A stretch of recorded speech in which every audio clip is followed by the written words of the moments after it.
WGPR Detroit HD2. You're watching WHPS, Highland Park, Detroit.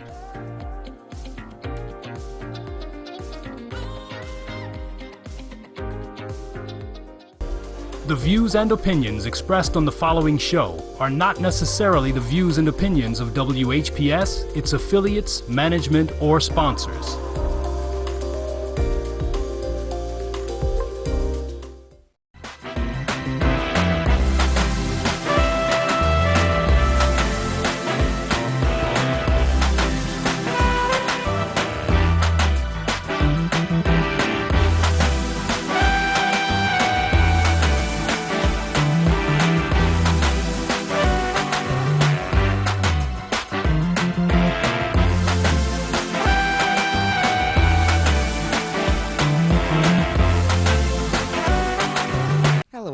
Thank you so much for joining me for Can We Talk About It, where we talk about that elephant in the room. Before we begin, I need to give a shout out to my husband, the love of my life, the angel who the Lord has put in place to help me along my journey and all my endeavors. I want to give a shout out to my children, Robert, Robin, Donnell, Dale, my grandchildren. And I don't know why I always forget Natalie. She's the baby too, and I should always remember her. That's my granddaughter, Natalie, and then my granddaughter, Raquel, and my granddaughter, Amber. Thank you so much for watching and being a part of my life. I love you kids so much. So before we start, I have a guest here. His name is Larry Farson. Farson. So I'm going to read a little bit about him to you.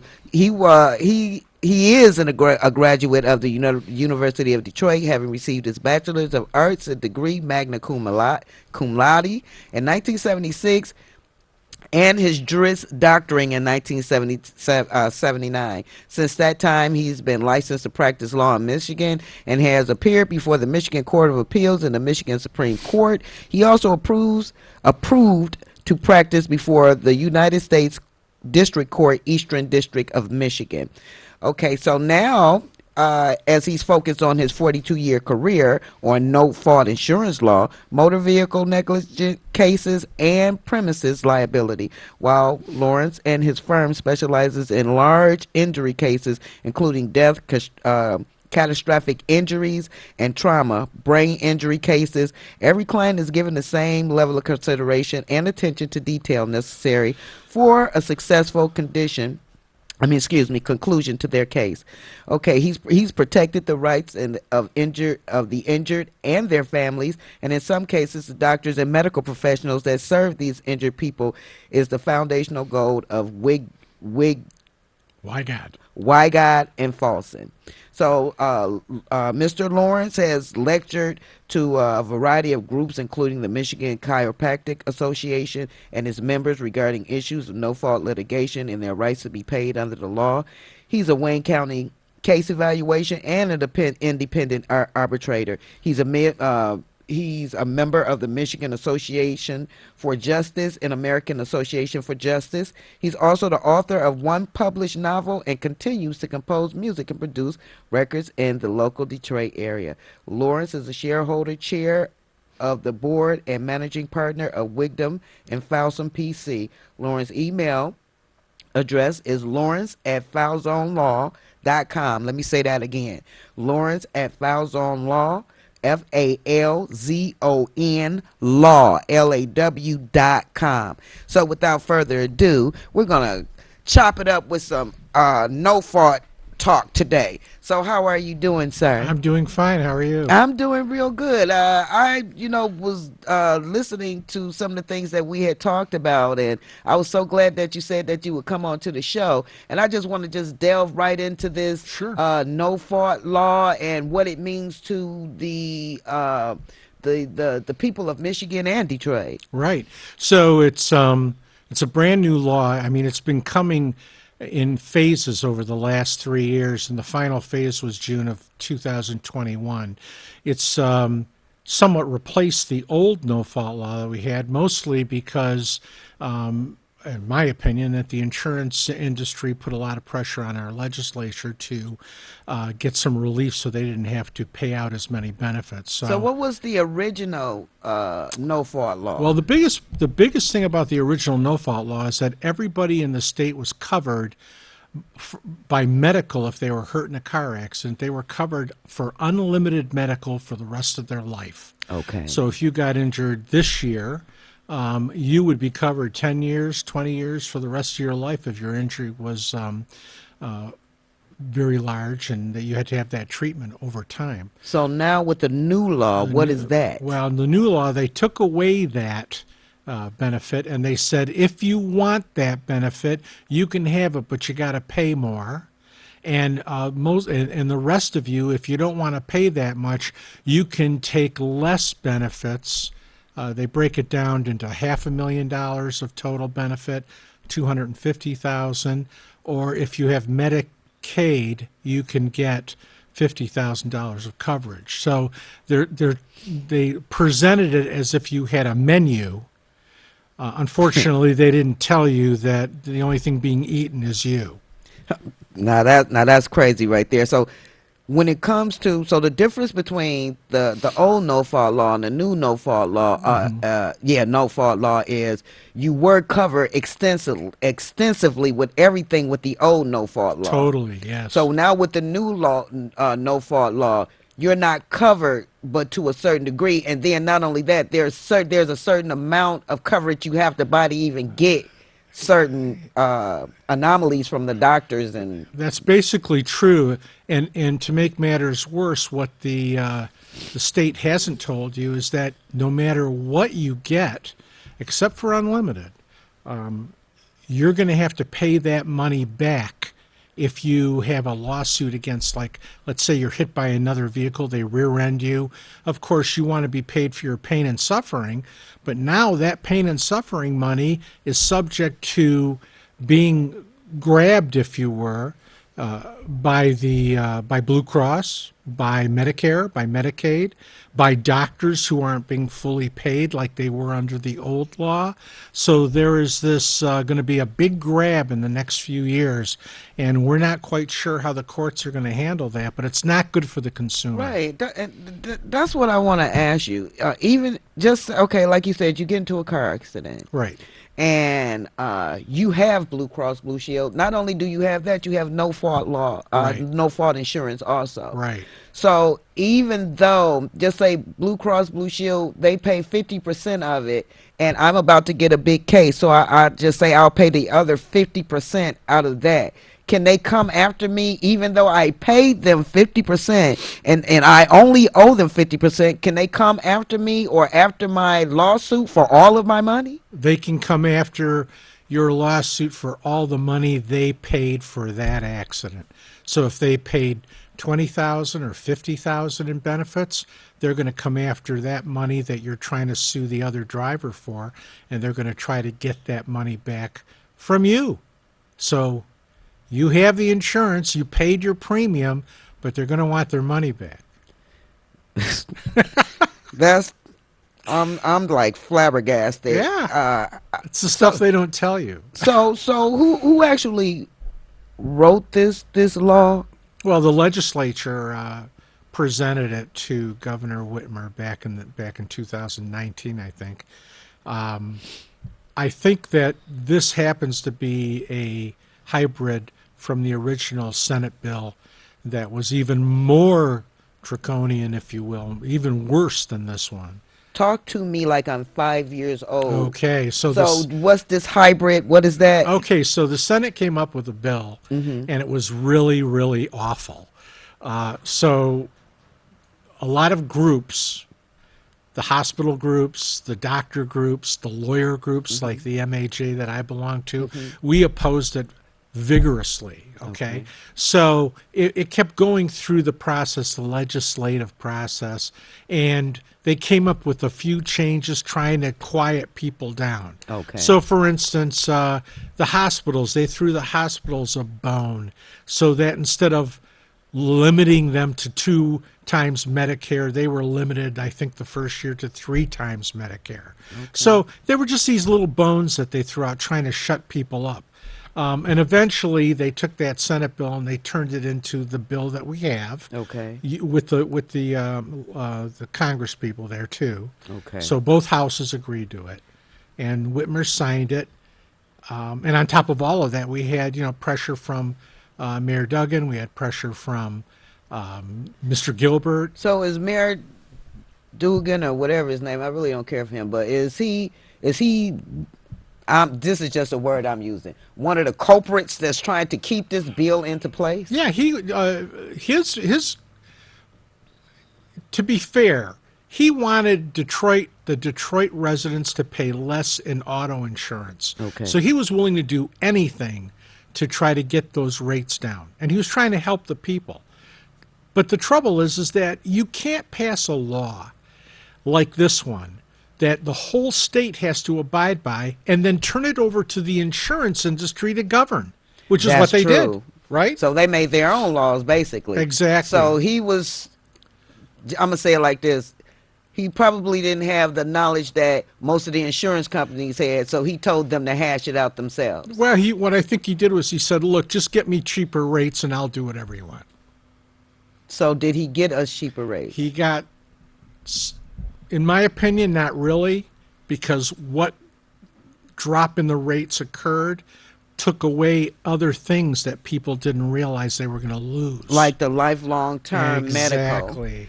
So, like, what kind of coverage should we buy? And if we buy certain coverage, should we opt out for certain things? I mean, I know it's a twofold question. Yeah, well, in my opinion, opting out is the worst thing you can do. Opting out means that, let's start with the basics. Everybody who owns and drives a car in Michigan has to have no-fault insurance. You got to have it. It's mandated. So It's mandated. it's mandated by the government. If you're driving a car, you better have Michigan no-fault. So if you have full liability on your car, you still have to have no-fault insurance with it? No-fault is a section that you have to have just Under like the insurance. under the state. The state has mandated that you will have no-fault insurance if you drive a car in Michigan. That's like an oxymoron. Well, the reason they did it originally was because they were trying to take negligence. You know what workers' comp is? Yes, I most certainly do. Workers' comp it's awful, right? You get hurt on the job. You can't sue your employer for negligence. You can't sue a fellow employee for negligence, but they give you comp. Exactly. They tried in 1973 when they passed no fault. They tried to make auto like workers' comp. Okay. It didn't work. Exactly. Because it didn't work for 2 reasons. Number one, because people wanted to be able to get money for being hurt in a car accident. So they left a little crack in the door open, and that's caused everybody all sorts of issues for the last 20, 30 years. It didn't work, and now they're trying to fix it, and they've made it worse. Okay, so you said that we should not opt out for no fault. And opting out is only for the medical, and you can only opt out. So they're telling you what you can opt out on. Exactly. You can't, it's not like hey, I can opt out for A, B, and C. This is the only thing you can opt out for. Is the medical, right? So why is that? Because the insurance companies are saying, look, if you've got Blue Cross, Okay. you don't have to have no fault too. Right. The trouble is what they don't tell you is Blue Cross is whatever your contract is for. So Right. if my contract says we're not going to cover this, this, or this, and you get in an auto accident, you're not going to get coverage for this, this, or this because you opted out of the no fault. Okay. So you're limiting yourself by opting out. And you can only opt out if you have Medicare A and B and or a Blue Cross Blue Shield plan called a qualified health plan. Okay. Okay. So you can't opt out if you've got Medicaid. So say you do have this and you opt out anyway, then what? If I do have what? Say you do have Blue Cross? no, say you don't have none of Blue Cross or anything like that, and you Right. still decide Well, to opt it's out. interesting you say that because I've got several cases going right now where the agent allowed people who didn't have Medicare A and B or Blue Cross, a qualified health plan, they allowed them to opt out. So they have zero insurance, which is not even legal. So we had to sue the insurance company and the agents because they did the wrong thing, because they didn't understand the law when it came out either. So Okay, it's a mess. I see. So, what happens to the medical bills that don't get paid for by no fault? What happens to those? So if a medical bill is paid by Blue Cross, Blue Shield, or Medicare, or if the doctor is treating you without those, and they're just treating you, and the bills are building up, Okay. both the doctor and Blue Cross and Medicare can go after your money. If you get any money from your pain and suffering bodily injury case, they can go and get that money before you get it. So, say for instance, you get into a car accident and your bills exceed $50,000 or better. Okay. Just say up to $100,000. Sure.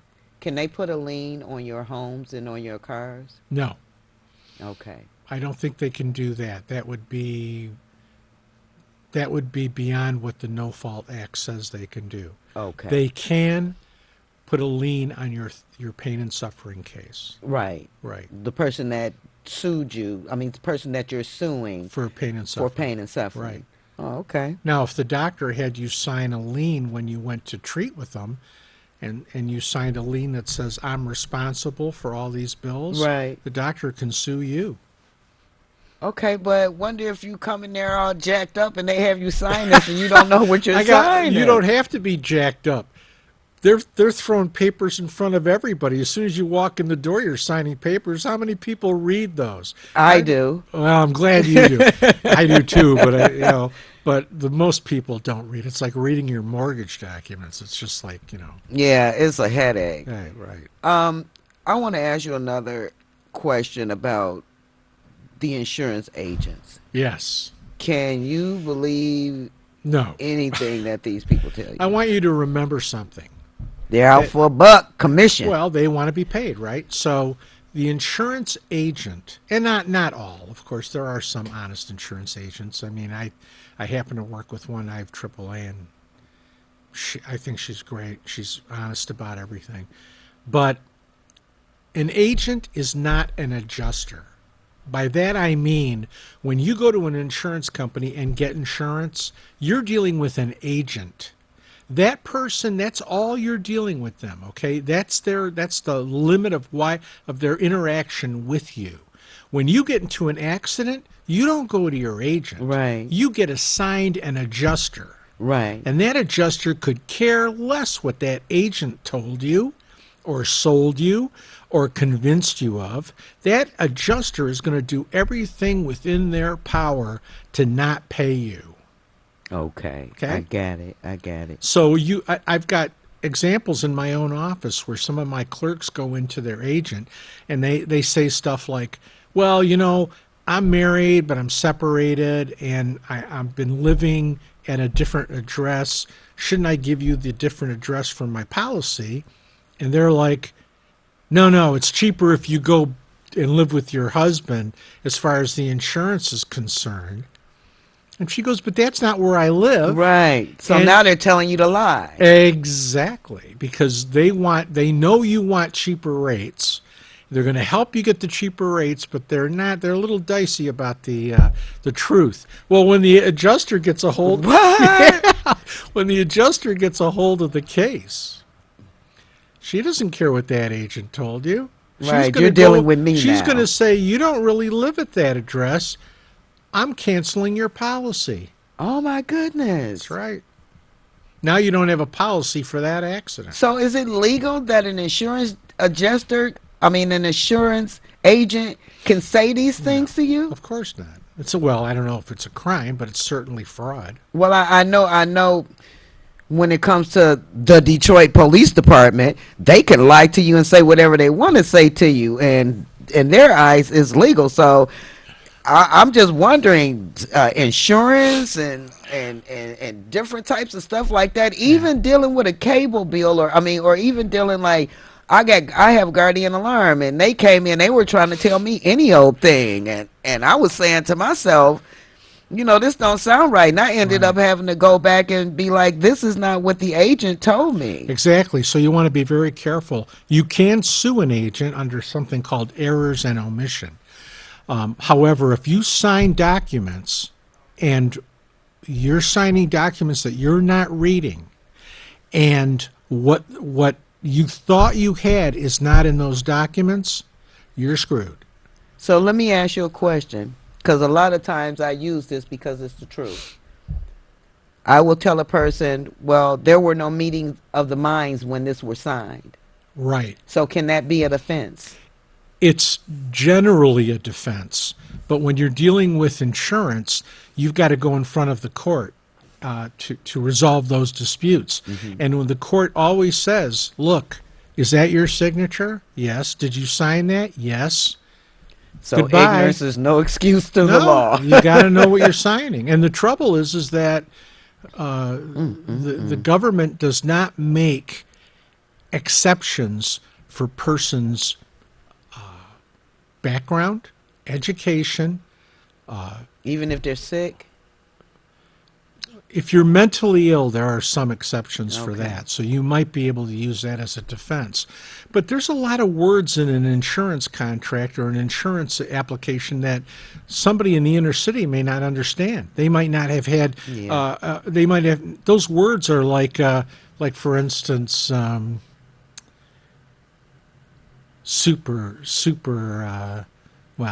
that's not really a good example. Pre-existing. So if you tell somebody, if the statement says, have any of the conditions that you suffered, were they pre-existing?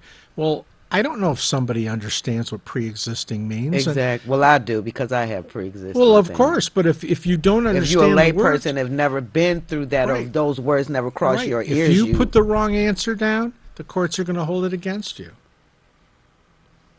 whatever you say can and will be held against That's you right. in the court of law. Yeah, it's awful. So, how much insurance should we buy? You should buy, if you can afford it, you should buy in no-fault insurance, you should buy unlimited medical. If you can afford it, you should buy it. So, if you get unlimited medical, what does that do if you're in an accident? That means that no matter what happens to you in that accident, no matter how much it's going to cost for the rest of your life, that insurance company has to cover you. That's what it means. The reality is you're going to be hiring a lawyer, trust me. So what they did actually was took what you just said actually out of the old fault insurance Right. law and turned it into a buck Yeah, for the they new insurance law. Right, they turned it into an option that most people won't buy because they don't want to spend a lot of money of insurance. So if you're with your agent and he says, do you really want to spend? They'll say this, do you got Blue Cross and Blue Shield? Yeah, well, you don't need unlimited. You got Blue Cross and Blue Shield, they'll cover it. But they won't cover it all. And they'll take their money back on the other case. Oh my goodness. But you don't know. You're not an agent. You're just a consumer. So if I let me ask you a question. I'm always trying to get some money. I'm trying to get some money. So let me ask you a question. If I called my insurance company, my auto insurance company tomorrow, Yep. and said, if I opt out for the medical insurance, Right. will that hurt me? Right. And they say, no, it won't hurt you. Well, they'll ask you a couple questions first. Okay. Like, do you have insurance? Yeah, and I say I have Blue Cross Blue Shield. Yeah, they probably would say it doesn't hurt you. So would that be a lawsuit? if they do that because it's not true? Yeah, if you can get it on, if you can get it somehow On tape? documented, it could. Yeah, it could be an errors and omission case. Oh, Oh boy. boy. You know me. Right. I think you've. I hope your agent's not watching the show. They don't watch me. Oh, okay. Then again, I don't know. Who knows? Hey, y'all. Right. They could be monitoring you. Yeah, you're right. Right. A lot of people do monitor That's me. right. I'll bet. So, if agents only care about the money and they'll make not what happens to you after you get into a car accident, then what, you're up against the adjuster, the agent is out of the equation. They're out of the now. equation unless you can prove that they lied to you about the coverage you were having. Okay, so if you said, I want uninsured motorist coverage, maybe you wrote them an email. Make sure my policy has uninsured motorist coverage, and they don't do it, and you get hit by an uninsured motorist, and you go, I want to make a claim, and they say you don't have that coverage. If you have a writing or proof that you wanted it and they failed to do it, you have a case for errors and omission. Errors and omission. Right. But if you're just dealing with an agent and you're talking back and forth and they're writing out notes and here, sign this, and they forget to give you what you want, or they don't advise you as the best thing to have, and you don't have the option, you're going to be out of luck, because the courts presume that you have the ability to discuss these matters and do the right thing for yourself. They're not in the real world. The real world doesn't work like that. Right, exactly, because I know there's been times where I've dealt with some insurance adjusters, and then, like I say, cable bill people, where people come in and they'll talk you real quick through all of the main points you really should be talking about. Right. And when it gets to your signature, they'll tell you, oh, it'll be fine. Yeah. So that happened to me one time and I ended up having to pay more than what I had bargained for. That's actually what got me into going to paralegal school and doing CNA, because I said legal and medical is always going to be needed on this earth. Right. And I feel like a lot of my brothers and sisters today, like I always tell you, we need to start reading and we need to start asking questions. I really thank you so much for coming in and enlightening my viewers, because there's a lot of people that probably never went to school and nobody really never tried to help them with this. They probably got, and then that's another thing I wanted to ask you. I've heard that there's older folks, they buy unlimited everything, especially insurance. Yes. Once the insurance comes, just say, and God forbid this should ever happen, somebody passes away and they can't find this insurance policy. Will the insurance policy start lying, saying that this is what they had when they had more than what they had? I think that it would be difficult if a person had the insurance and at some point a deck sheet, a declaration page was issued for that insurance. It would be very difficult for the insurance company to try to switch it out afterwards, because it's in their system, Okay. and an attorney could get a copy of it. Okay, So yeah. Because I know I had a friend, their mom passed, and she had all kinds of insurance all the way across the board, from health to auto. Right. But the when he said he couldn't find the auto claim, they told him he had a different claim, and I kept asking him, please go and see an attorney, which he never. I don't think he ever did. I don't really know what happened. Yeah. But a lot of people, they need to keep up with their papers also. You got to read. You got to read. So, okay, we have like 1 minute left. I'm going to give you 30 seconds. Anything you want to say? Yes, I do. I would like to say to the audience two things. I want you to remember something. Never exaggerate or not tell the truth on an insurance application, because they'll steal that insurance from you after you have your accident. In other words, you'll pay your premium, you'll drive your car, and the minute you have an accident and they find out you're not living where you said you did, or there are more people in your household than you claimed when you filled out that application, they'll take your insurance away, they'll rescind the policy, and you'll end up owing a lot of people a lot of money, and you don't want that to happen. That's my two words of advice for people. Just always, when you're filling out applications for insurance, tell the truth. Well, you know what? Thank you so much for coming on the show. I would like to Appreciate it. have you back again. If you decide to come, I want to actually open up the phone lines. Sure. You know, if people want to ask you questions or Be whatnot. happy to help I think people. that'll be like a really beautiful thing for the community to be able, because I know there's questions that they may want to ask. Yeah, anytime you want.